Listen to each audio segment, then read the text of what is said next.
Welcome friends.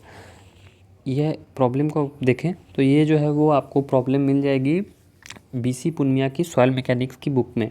Okay, सो वहाँ से ही जो है वो ये मैंने लिया है बस आपको एक्सप्लेन करने के लिए। लेकिन अगर आपको अच्छे से समझना है तो आप बुक को पढ़े, बहुत अच्छी बुक है और वहाँ पे आपको इसके कॉन्सेप्ट्स जो है वो अच्छे से मिल जाएंगे।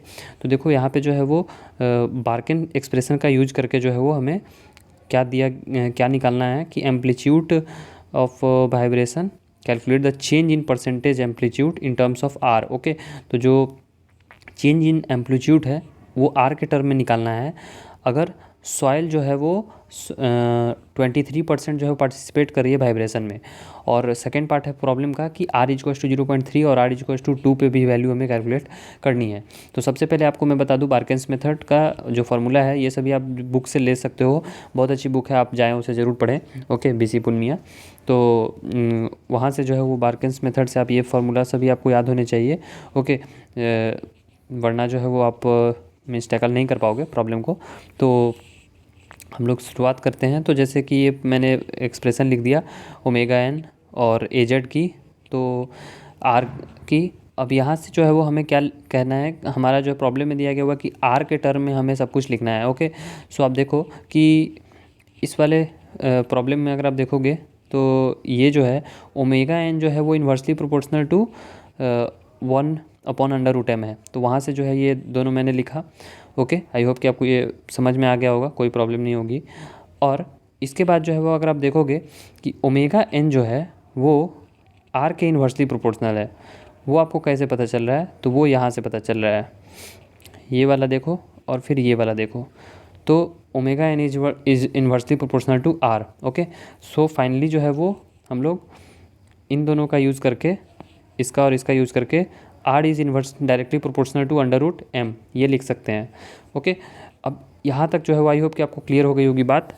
यहाँ के बाद जो है वो हमें आर डैश जो कि एक न्यू वैल्यू होगी उसको जो है वो रिलेशन हमें इस्टेब्लिश करना है जो आर के टर्म में। ओके, तो चेंज इन एम्पलीट्यूड अगर आप देखोगे तो ए जेड जो है वो एम्पलीट्यूड है। तो चेंज इन एम्पलीट्यूड को ऐसे लिखा जा सकता है ए डैश जेड जो कि न्यू एम्पलीट्यूड है minus old amplitude upon old amplitude into 100। Okay, अब इसमें जो है वो ए जेड की वैल्यू को अगर आप देखोगे तो ए जेड जो है वो यहाँ पे मैंने स्टार्टिंग में ही लिखा था कि ए जेड जो है वो ए अपॉन 1 माइनस आर स्क्वायर है।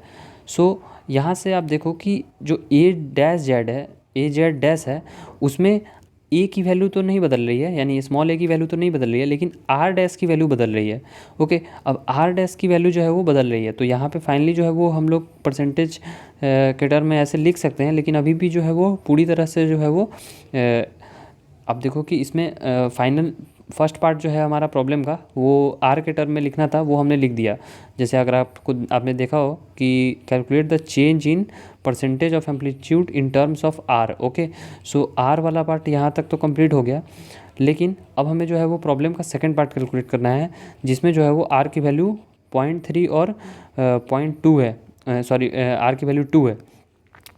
तो उसके लिए जो है वो हमें क्या करना होगा कि आर डैश जो कि 1.23 m जो है वो यहाँ पे हमारा सॉइल मास जो है वो पार्टिसिपेट कर रहा है।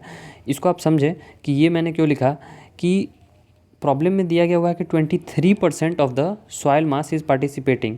ओके, यहाँ पे आप देखो if the soil mass participating in the vibration is 23% of m।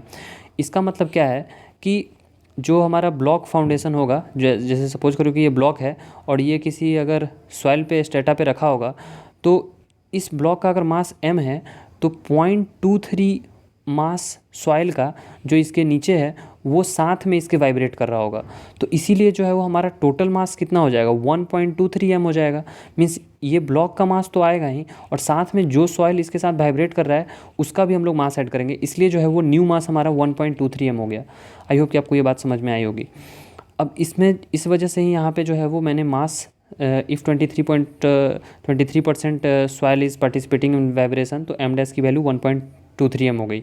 तो आर डैश की वैल्यू जो है वो हमने एक्सप्रेशन डेवलप किया था आर डैश का रिलेशन, तो R is directly proportional to √m, तो यहाँ पे R dash is equal to 1.23m। और ये तो ये आई होप कि ये वाला जो है वो स्टेटमेंट सेल्फ एक्सप्लेनेटरी है, आप इसको खुद से एनालाइज करेंगे तो आपको समझ में आ जाएगी कि बस मैंने √m के जगह पे r को पुट किया तो r dash is equal to 1.23 r आ गया। अब ऊपर वाले एक्सप्रेशन में अगर आप पुट कर दें, ओके, r डैश की वैल्यू यहाँ से मीन्स इस वैल्यू को अगर आप इसमें पुट कर दें तो आपको ऐसा एक्सप्रेशन जो नीचे में लिखा हुआ है 0.23r 1 माइनस 0.23r²। तो शायद मैंने वीडियो के थोड़ा सा पहले बोल दिया था कि ये हमारा फाइनल एक्सप्रेशन है, लेकिन ये नहीं है। ओके, हमारा जो है वो फर्स्ट पार्ट का आंसर यहाँ तक आएगा। ओके, वहाँ तक मत छोड़ना, आप यहाँ तक ला के छोड़ना। ओके, सो हमारा फर्स्ट पार्ट का आंसर यहाँ तक आएगा, और सेकेंड पार्ट में जो कि हमें r इज इक्वल टू 0.3 और r इज इक्वल टू 2 के लिए वैल्यू चाहिए, तो जस्ट जो है वो आप वैल्यूज़ को पुट कर दो। r इज इक्वल टू ये वाला जो एक्सप्रेशन है मैंने निकल के आया है इसमें, और ये हमारी 2.23% आ जाएगी और यहाँ पे -23.47% आ जाएगी। सो आई होप कि आपको ये वाला पार्ट प्रॉब्लम का समझ में आया होगा। थोड़ा सा मीन्स टिपिकल है, रिलेशन आपको डेवलप करने पड़ रहे हैं इन्वर्सली प्रोपोर्शनल, डायरेक्टली प्रोपोर्शनल, लेकिन आप 1-2 बार इसको खुद से ट्राई कर लोगे फिर आपको ये समझ में अच्छे से आ जाएगी। और बार्कन्स मेथड के लिए फार्मूलाज जो है ये सभी आपको पता होने चाहिए।